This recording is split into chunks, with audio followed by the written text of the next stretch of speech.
The Adventure of the Blue Carbuncle. I had called upon my friend Sherlock Holmes upon the second morning after Christmas, with the intention of wishing him the compliments of the season. He was lounging upon the sofa in a purple dressing gown, a pipe rack within his reach upon the right, and a pile of crumpled morning papers, evidently newly studied, near at hand. Beside the couch was a wooden chair, and on the angle of the back hung a very seedy and disreputable hard felt hat, much the worse for wear, and cracked in several places. A lens and a forceps lying upon the seat of the chair suggested that the hat had been suspended in this manner for the purpose of examination. "You are engaged," said I. "Perhaps I interrupt you." "Not at all. I am glad to have a friend with whom I can discuss my results. The matter is a perfectly trivial 1 inch." He jerked his thumb in the direction of the old hat, "but there are points in connection with it which are not entirely devoid of interest and even of instruction."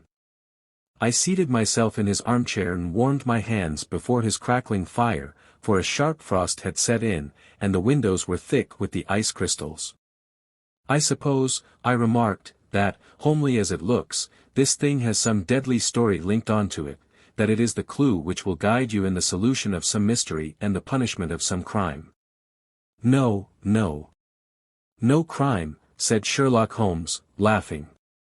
"Only one of those whimsical little incidents which will happen when you have 4 million human beings all jostling each other within the space of a few square miles.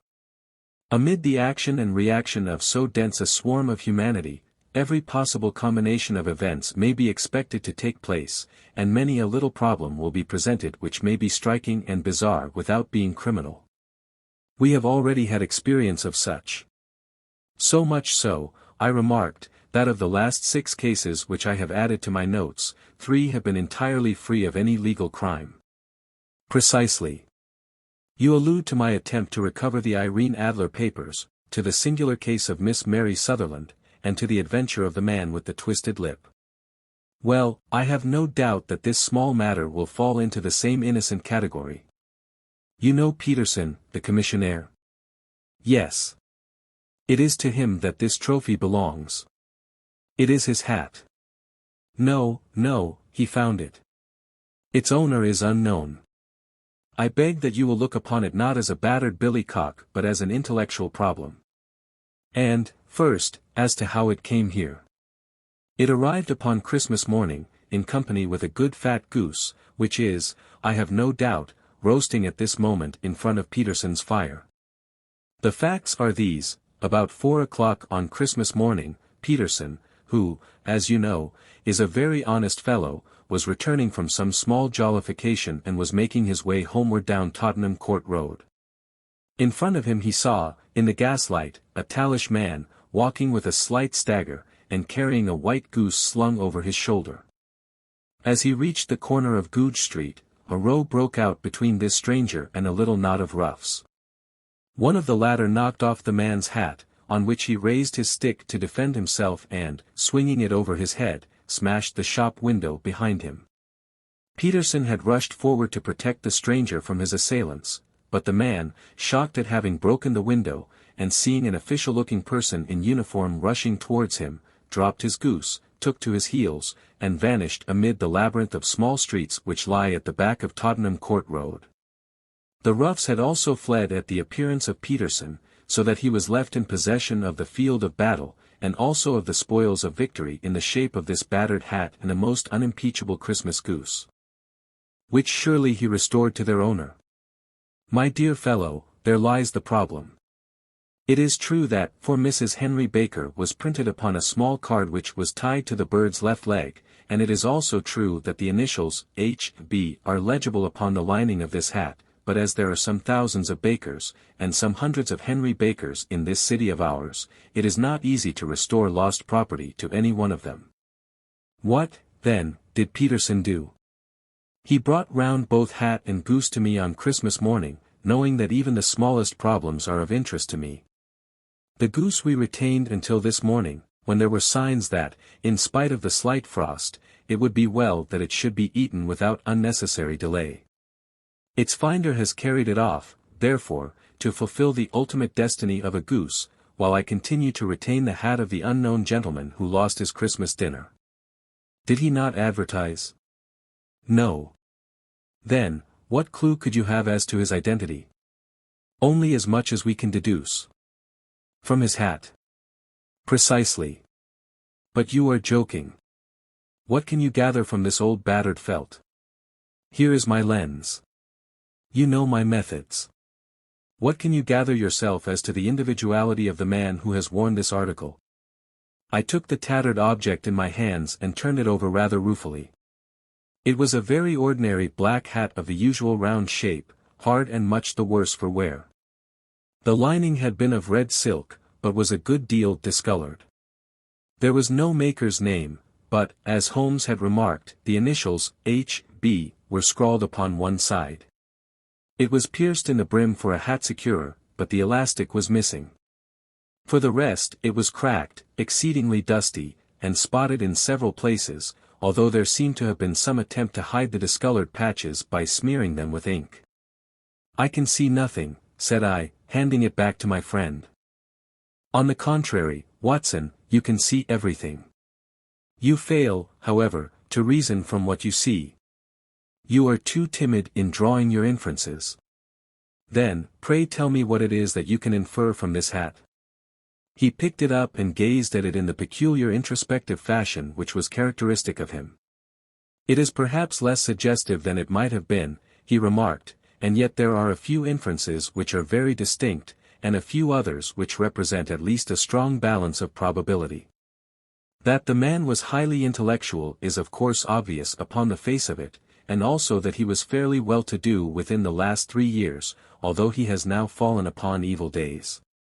He had foresight, but has less now than formerly, pointing to a moral retrogression, which, when taken with the decline of his fortunes, seems to indicate some evil influence, probably drink, at work upon him. This may account also for the obvious fact that his wife has ceased to love him. My dear Holmes. He has, however, retained some degree of self-respect, he continued, disregarding my remonstrance. He is a man who leads a sedentary life, goes out little, is out of training entirely, is middle-aged, has grizzled hair which he has had cut within the last few days, and which he anoints with lime cream. These are the more patent facts which are to be deduced from his hat. Also, by the way, that it is extremely improbable that he has gas laid on in his house. You are certainly joking, Holmes. Not in the least. Is it possible that even now, when I give you these results, you are unable to see how they are attained? I have no doubt that I am very stupid, but I must confess that I am unable to follow you. For example, how did you deduce that this man was intellectual? For answer Holmes clapped the hat upon his head. It came right over the forehead and settled upon the bridge of his nose. It is a question of cubic capacity, said he, a man with so large a brain must have something in it. The decline of his fortunes, then. This hat is 3 years old. These flat brims curled at the edge came in then. It is a hat of the very best quality. Look at the band of ribbed silk and the excellent lining. If this man could afford to buy so expensive a hat 3 years ago, and has had no hat since, then he has assuredly gone down in the world. Well, that is clear enough, certainly. But how about the foresight and the moral retrogression? Sherlock Holmes laughed. Here is the foresight, said he putting his finger upon the little disc and loop of the hat securer. They are never sold upon hats. If this man ordered one, it is a sign of a certain amount of foresight, since he went out of his way to take this precaution against the wind. But since we see that he has broken the elastic and has not troubled to replace it, it is obvious that he has less foresight now than formerly, which is a distinct proof of a weakening nature. On the other hand, he has endeavored to conceal some of these stains upon the felt by daubing them with ink, which is a sign that he has not entirely lost his self-respect. Your reasoning is certainly plausible. The further points, that he is middle-aged, that his hair is grizzled, that it has been recently cut, and that he uses lime cream, are all to be gathered from a close examination of the lower part of the lining. The lens discloses a large number of hair ends, clean cut by the scissors of the barber. They all appear to be adhesive, and there is a distinct odor of lime cream. This dust, you will observe, is not the gritty, grey dust of the street but the fluffy brown dust of the house, showing that it has been hung up indoors most of the time, while the marks of moisture upon the inside are proof positive that the wearer perspired very freely, and could therefore, hardly be in the best of training. But his wife, you said that she had ceased to love him. This hat has not been brushed for weeks.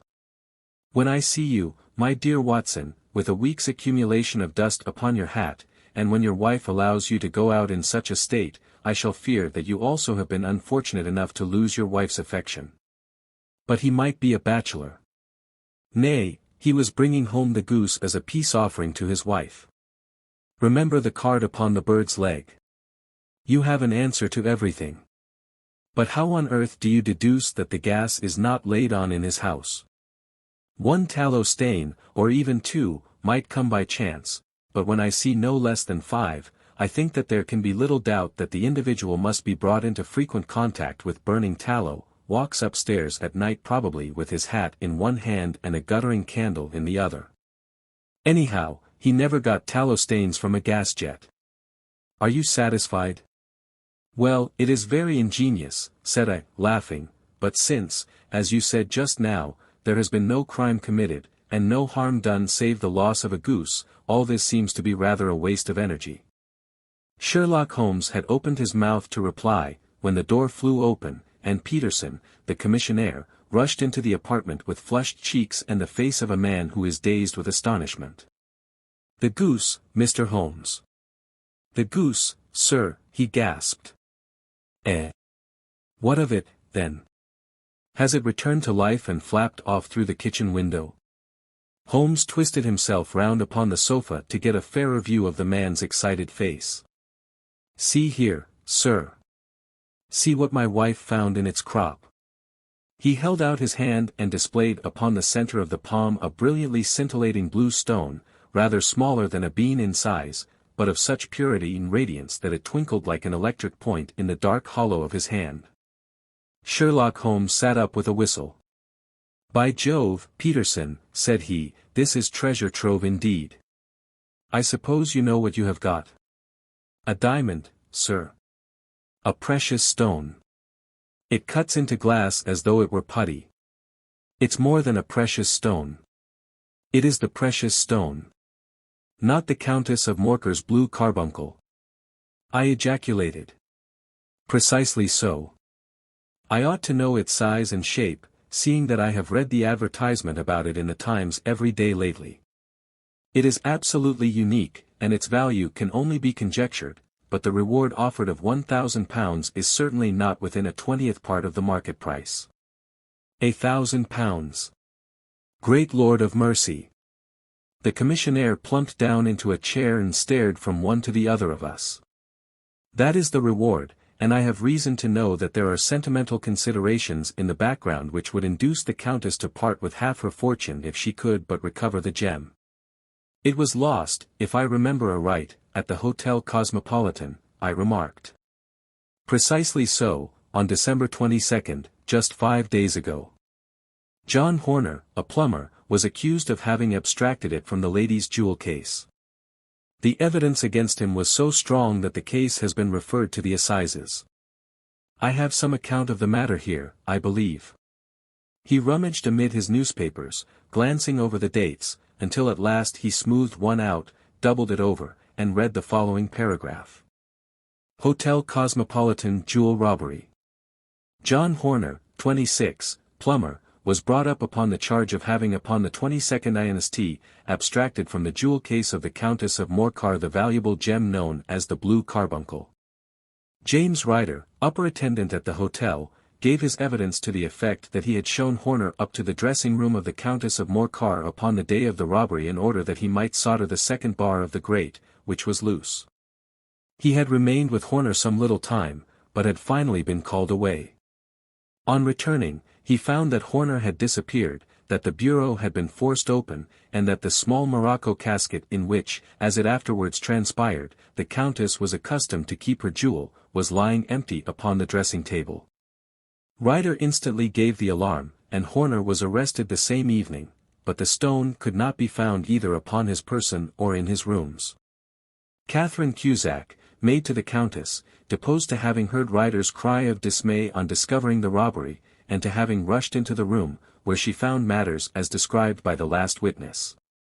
Inspector Bradstreet, B Division, gave evidence as to the arrest of Horner, who struggled frantically, and protested his innocence in the strongest terms. Evidence of a previous conviction for robbery having been given against the prisoner, the magistrate refused to deal summarily with the offence, but referred it to the assizes. Horner, who had shown signs of intense emotion during the proceedings, fainted away at the conclusion and was carried out of court. So much for the police court, said Holmes thoughtfully, tossing aside the paper. The question for us now to solve is the sequence of events leading from a rifled jewel case at one end to the crop of a goose in Tottenham Court Road at the other. You see, Watson, our little deductions have suddenly assumed a much more important and less innocent aspect. Here is the stone came from the goose, and the goose came from Mr. Henry Baker, the gentleman with the bad hat and all the other characteristics with which I have bored you. So now we must set ourselves very seriously to finding this gentleman and ascertaining what part he has played in this little mystery. To do this, we must try the simplest means first, and these lie undoubtedly in an advertisement in all the evening papers. If this fail, I shall have recourse to other methods. What will you say? Give me a pencil and that slip of paper. Now, then, found at the corner of Goodge Street, a goose and a black felt hat. Mr. Henry Baker can have the same by applying at 6:30 this evening at 221B, Baker Street. That is clear and concise. Very. But will he see it? Well, he is sure to keep an eye on the papers, since, to a poor man, the loss was a heavy one. He was clearly so scared by his mischance in breaking the window and by the approach of Peterson that he thought of nothing but flight, but since then he must have bitterly regretted the impulse which caused him to drop his bird. Then, again, the introduction of his name will cause him to see it, for everyone who knows him will direct his attention to it. Here you are, Peterson, run down to the advertising agency and have this put in the evening papers. In which, sir? Oh, in the Globe, Star, Pall Mall, St. James's, Evening News, Standard, Echo, and any others that occur to you. Very well, sir. And this stone? Ah, yes, I shall keep the stone. Thank you. And, I say, Peterson, just buy a goose on your way back and leave it here with me, for we must have one to give to this gentleman in place of the one which your family is now devouring. When the commissionaire had gone, Holmes took up the stone and held it against the light. It's a bonny thing, said he. Just see how it glints and sparkles. Of course it is a nucleus and focus of crime. Every good stone is. They are the devil's pet baits. In the larger and older jewels every facet may stand for a bloody deed. This stone is not yet 20 years old. It was found in the banks of the Amoy River in southern China and is remarkable in having every characteristic of the carbuncle, save that it is blue in shade instead of ruby red. In spite of its youth, it has already a sinister history. There have been 2 murders, a vitriol throwing, a suicide, and several robberies brought about for the sake of this 40-grain weight of crystallized charcoal. Who would think that so pretty a toy would be a purveyor to the gallows and the prison?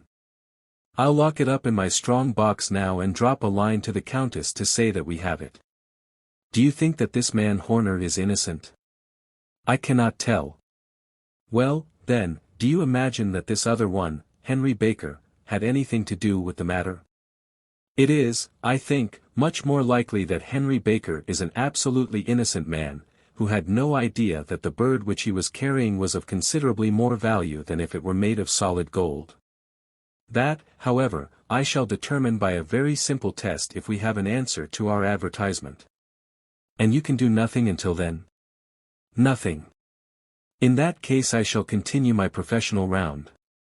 But I shall come back in the evening at the hour you have mentioned, for I should like to see the solution of so tangled a business. Very glad to see you. I dine at 7. There is a woodcock, I believe. By the way, in view of recent occurrences, perhaps I ought to ask Mrs. Hudson to examine its crop.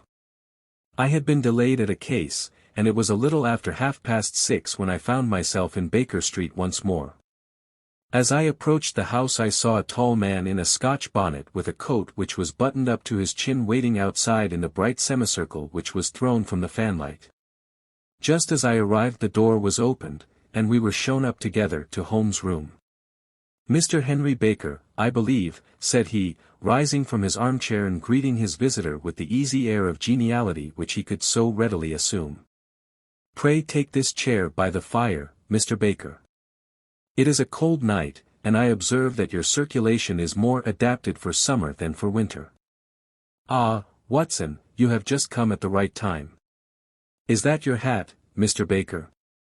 "Yes, sir, that is undoubtedly my hat." He was a large man with rounded shoulders, a massive head, and a broad, intelligent face, sloping down to a pointed beard of grizzled brown. A touch of red in nose and cheeks, with a slight tremor of his extended hand, recalled Holmes' surmise as to his habits. His rusty black frock coat was buttoned right up in front, with the collar turned up, and his lank wrists protruded from his sleeves without a sign of cuff or shirt. He spoke in a slow staccato fashion, choosing his words with care, and gave the impression generally of a man of learning and letters who had had ill usage at the hands of fortune. "We have retained these things for some days," said Holmes, "because we expected to see an advertisement from you giving your address. I am at a loss to know now why you did not advertise." Our visitor gave a rather shamefaced laugh. "Shillings have not been so plentiful with me as they once were," he remarked. "I had no doubt that the gang of roughs who assaulted me had carried off both my hat and the bird. I did not care to spend more money in a hopeless attempt at recovering them." "Very naturally. By the way, about the bird, we were compelled to eat it." "To eat it?" Our visitor half rose from his chair in his excitement. "Yes, it would have been of no use to anyone had we not done so. But I presume that this other goose upon the sideboard, which is about the same weight and perfectly fresh, will answer your purpose equally well." "Oh, certainly, certainly," answered Mr. Baker with a sigh of relief. "Of course, we still have the feathers, legs, crop, and so on of your own bird, so if you wish—" The man burst into a hearty laugh. "They might be useful to me as relics of my adventure," said he, "but beyond that I can hardly see what use the disjecta membra of my late acquaintance are going to be to me. No, sir, I think that, with your permission, I will confine my attentions to the excellent bird which I perceive upon the sideboard." Sherlock Holmes glanced sharply across at me with a slight shrug of his shoulders. "There is your hat, then, and there your bird," said he. "By the way, would it bore you to tell me where you got the other one from? I am somewhat of a fowl fancier, and I have seldom seen a better grown goose." "Certainly, sir," said Baker, who had risen and tucked his newly gained property under his arm. "There are a few of us who frequent the Alpha Inn, near the museum. We are to be found in the museum itself during the day, you understand. This year our good host, Windigate by name, instituted a goose club, by which, on consideration of some few pence every week, we were each to receive a bird at Christmas. My pence were duly paid, and the rest is familiar to you. I am much indebted to you, sir, for a Scotch bonnet is fitted neither to my years nor my gravity." With a comical pomposity of manner he bowed solemnly to both of us and strode off upon his way. "So much for Mr. Henry Baker," said Holmes when he had closed the door behind him. "It is quite certain that he knows nothing whatever about the matter. Are you hungry, Watson?" "Not particularly." "Then I suggest that we turn our dinner into a supper and follow up this clue while it is still hot." "By all means." It was a bitter night, so we drew on our ulsters and wrapped cravats about our throats. Outside, the stars were shining coldly in a cloudless sky, and the breath of the passers-by blew out into smoke like so many pistol shots. Our footfalls rang out crisply and loudly as we swung through the Doctor's Quarter, Wimpole Street, Harley Street, and so through Wigmore Street into Oxford Street. In a quarter of an hour we were in Bloomsbury at the Alpha Inn, which is a small public house at the corner of one of the streets which runs down into Holborn. Holmes pushed open the door of the private bar and ordered 2 glasses of beer from the ruddy-faced, white-aproned landlord.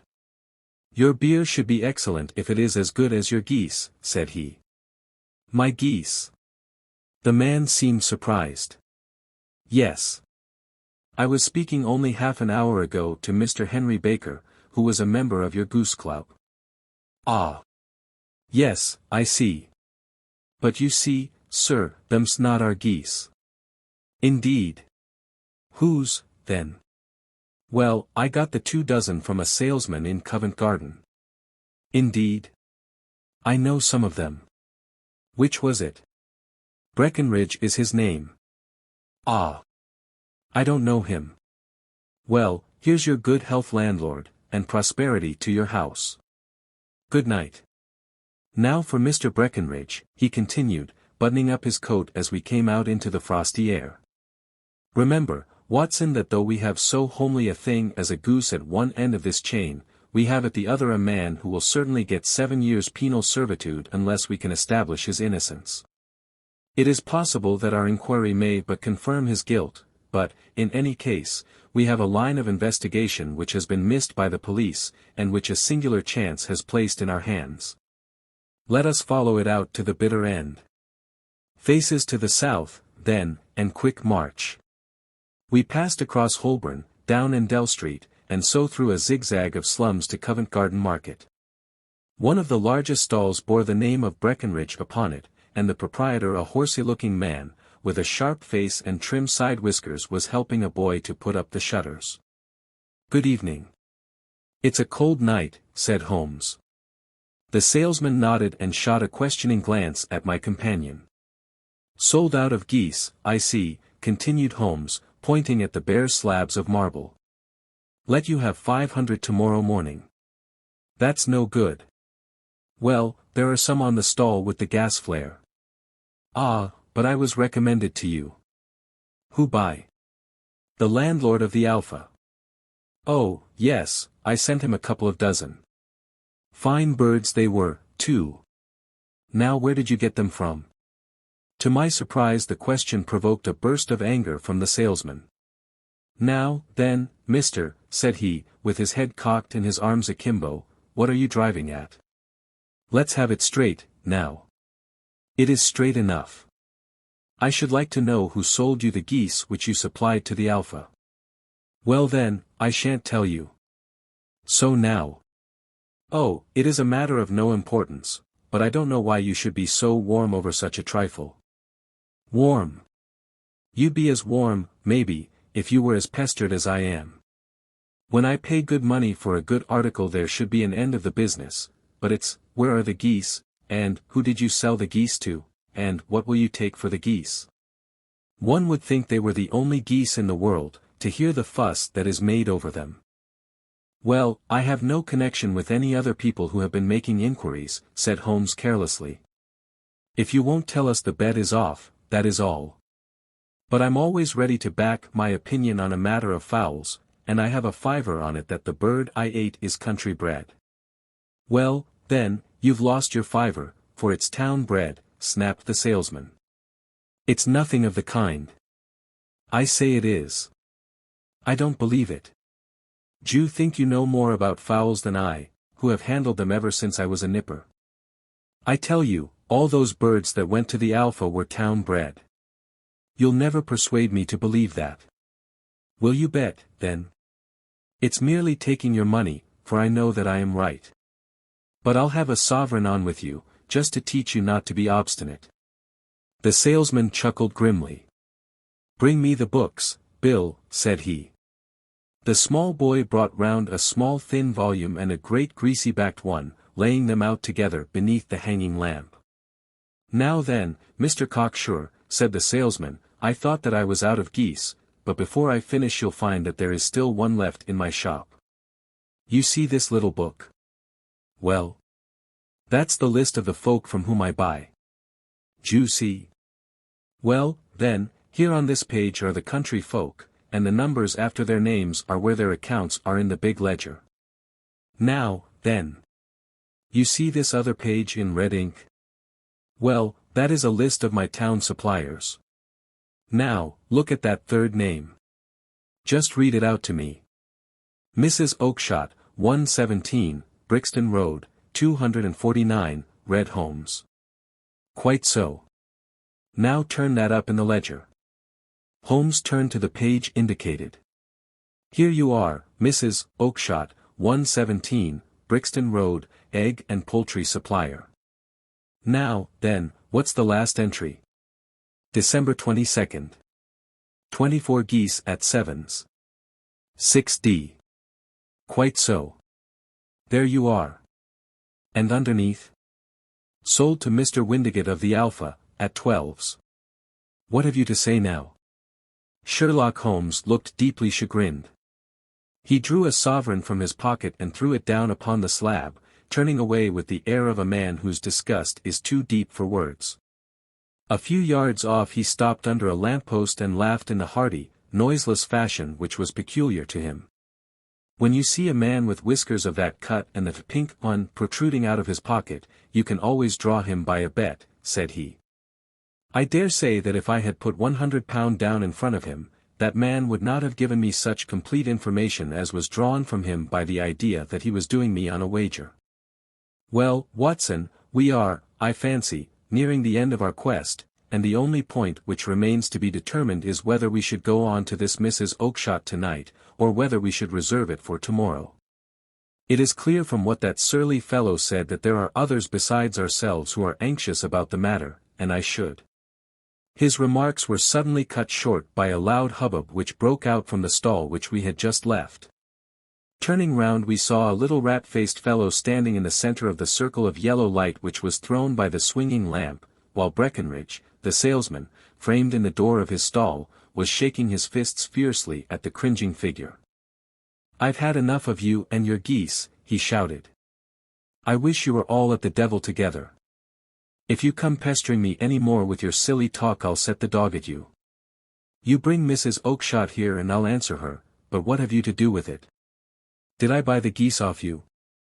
No, but one of them was mine all the same, whined the little man. Well, then, ask Mrs. Oakshott for it. She told me to ask you. Well, you can ask the King of Prussia, for all I care. I've had enough of it. Get out of this. He rushed fiercely forward, and the inquirer flitted away into the darkness. Ha! This may save us a visit to Brixton Road, whispered Holmes. Come with me, and we will see what is to be made of this fellow. Striding through the scattered knots of people who lounged round the flaring stalls, my companion speedily overtook the little man and touched him upon the shoulder. He sprang round, and I could see in the gaslight that every vestige of color had been driven from his face. Who are you, then? What do you want? He asked in a quavering voice. You will excuse me, said Holmes blandly, but I could not help overhearing the questions which you put to the salesman just now. I think that I could be of assistance to you. You? Who are you? How could you know anything of the matter? My name is Sherlock Holmes. It is my business to know what other people don't know. But you can know nothing of this. Excuse me, I know everything of it. You are endeavoring to trace some geese which were sold by Mrs. Oakshott, of Brixton Road, to a salesman named Breckenridge, by him in turn to Mr. Windigate, of the Alpha, and by him to his club, of which Mr. Henry Baker is a member. Oh, sir, you are the very man whom I have longed to meet, cried the little fellow with outstretched hands and quivering fingers. I can hardly explain to you how interested I am in this matter. Sherlock Holmes hailed a four-wheeler which was passing. In that case we had better discuss it in a cozy room rather than in this windswept marketplace, said he. But pray tell me, before we go farther, who it is that I have the pleasure of assisting. The man hesitated for an instant. My name is John Robinson, he answered with a sidelong glance.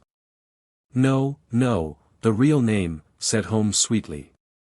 It is always awkward doing business with an alias. A flush sprang to the white cheeks of the stranger. Well then, said he, my real name is James Ryder. Precisely so. Head attendant at the Hotel Cosmopolitan. Pray step into the cab, and I shall soon be able to tell you everything which you would wish to know. The little man stood glancing from one to the other of us with half-frightened, half-hopeful eyes, as one who is not sure whether he is on the verge of a windfall or of a catastrophe. Then he stepped into the cab, and in half an hour we were back in the sitting room at Baker Street.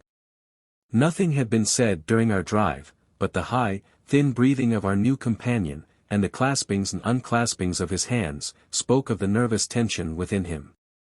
"Here we are," said Holmes cheerily as we filed into the room. "The fire looks very seasonable in this weather. You look cold, Mr. Ryder.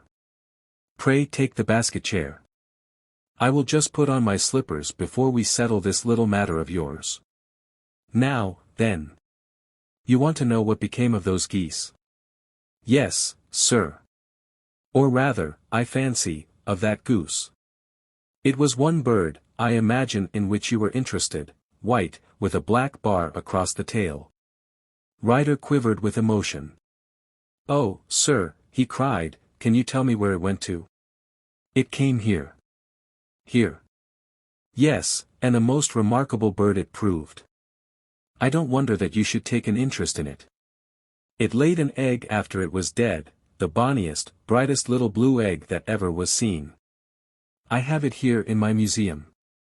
Our visitor staggered to his feet and clutched the mantelpiece with his right hand. Holmes unlocked his strongbox and held up the blue carbuncle, which shone out like a star, with a cold, brilliant, many-pointed radiance. Ryder stood glaring with a drawn face, uncertain whether to claim or to disown it. "The game's up, Ryder," said Holmes quietly. "Hold up, man, or you'll be into the fire. Give him an arm back into his chair, Watson. He's not got blood enough to go in for felony with impunity. Give him a dash of brandy. So. Now he looks a little more human. What a shrimp it is, to be sure." For a moment he had staggered and nearly fallen, but the brandy brought a tinge of color into his cheeks, and he sat staring with frightened eyes at his accuser.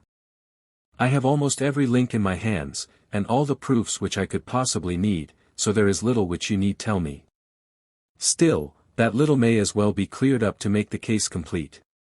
You had heard, Ryder, of this blue stone of the Countess of Morcar's?"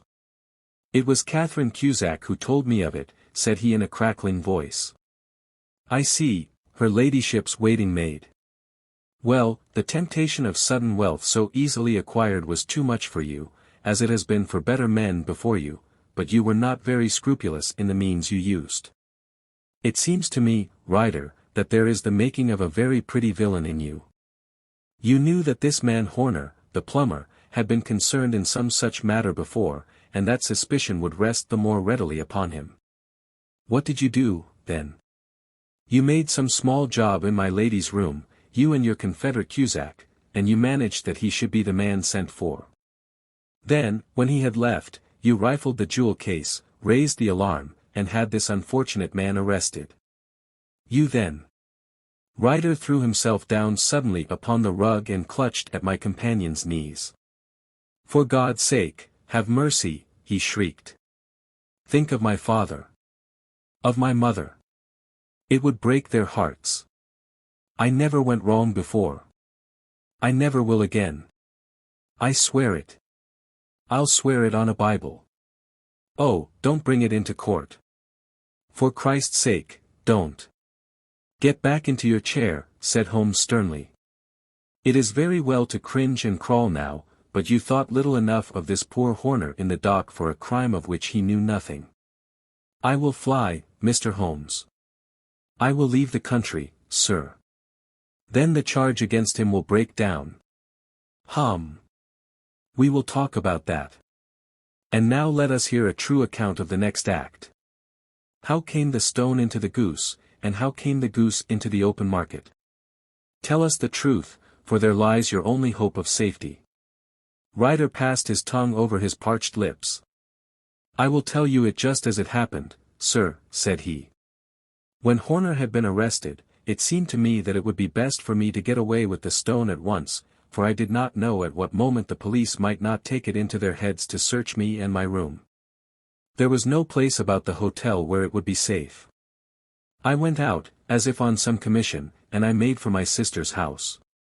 She had married a man named Oakshott and lived in Brixton Road, where she fattened fowls for the market. All the way there every man I met seemed to me to be a policeman or a detective, and, for all that it was a cold night, the sweat was pouring down my face before I came to the Brixton Road. My sister asked me what was the matter, and why I was so pale, but I told her that I had been upset by the jewel robbery at the hotel. Then I went into the backyard and smoked a pipe and wondered what it would be best to do. I had a friend once called Maudsley, who went to the bad, and has just been serving his time in Pentonville. One day he had met me, and fell into talk about the ways of thieves, and how they could get rid of what they stole. I knew that he would be true to me, for I knew one or two things about him, so I made up my mind to go right on to Kilburn, where he lived, and take him into my confidence. He would show me how to turn the stone into money. But how to get to him in safety? I thought of the agonies I had gone through in coming from the hotel. I might at any moment be seized and searched, and there would be the stone in my waistcoat pocket. I was leaning against the wall at the time and looking at the geese which were waddling about round my feet, and suddenly an idea came into my head which showed me how I could beat the best detective that ever lived.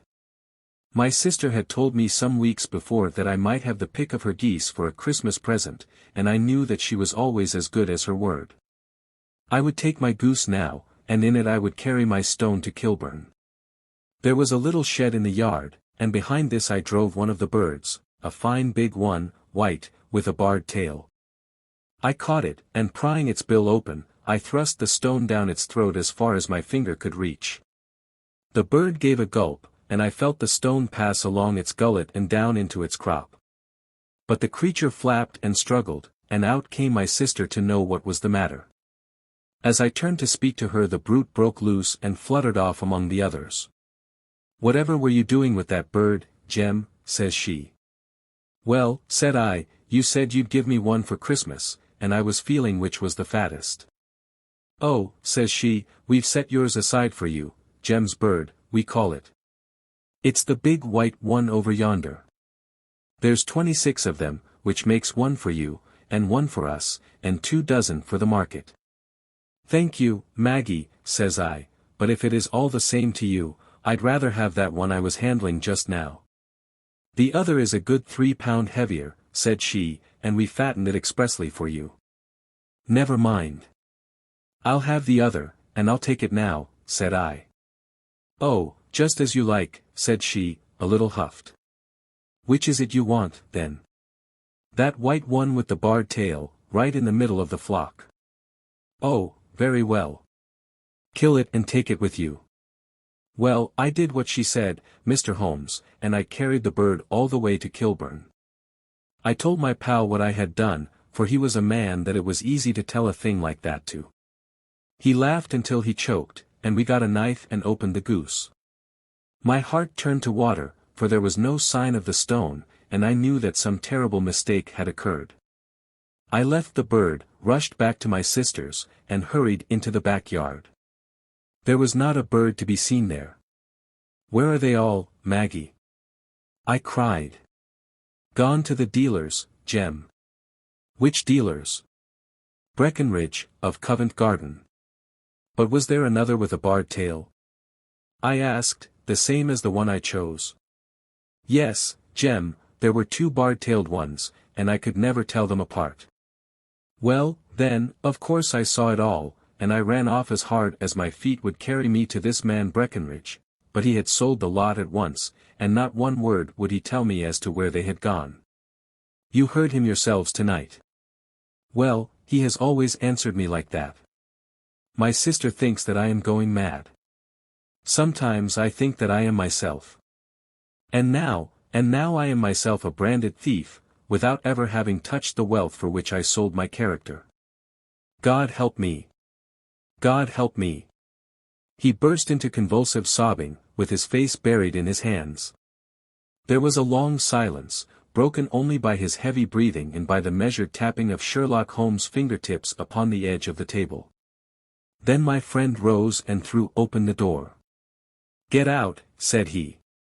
"What, sir?" "Oh, heaven bless you. No more words. Get out." And no more words were needed. There was a rush, a clatter upon the stairs, the bang of a door, and the crisp rattle of running footfalls from the street. "After all, Watson," said Holmes, reaching up his hand for his clay pipe, "I am not retained by the police to supply their deficiencies.